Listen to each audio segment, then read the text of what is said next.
如果驾车的时候大罗里一直在后面 horn 的话，又打大灯，很可能是 brake 失灵了。这种情况马上必须换车道，远离。Hello， 大家好，我是 Elizabeth。遇到大罗里的时候，记住以下这3点，关键时刻可以救命。第一，大罗里盲点比较大，前面左右两侧都有很大的盲点，驾车时至少和大罗里保持3米以上的距离，尤其不要在大罗里的左侧长时间驾在一起，并且同行，因为当遇上罗里要左侧变道，很大可能没办法看到小车或者是摩托的存在，这样是相当危险的。第二，不要在大罗里的后面遮挡自己驾车的视线，加上大罗里没有后风窗，也看不到后面的车，如果跟得太近，突发情况时反应和距离都不够，很有可能窜入罗里的底部，非常危险。在 highway 发生撞上大罗里的意外很多，记住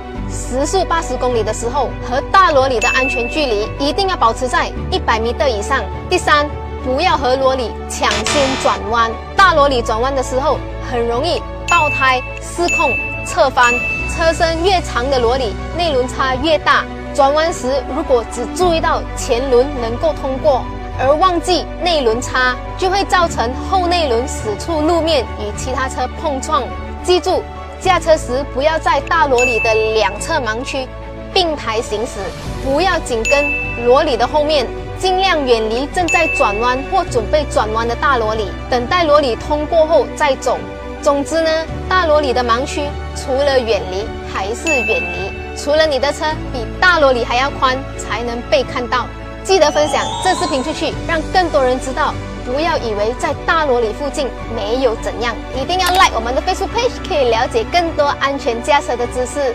谢谢大家的支持，下一集再见。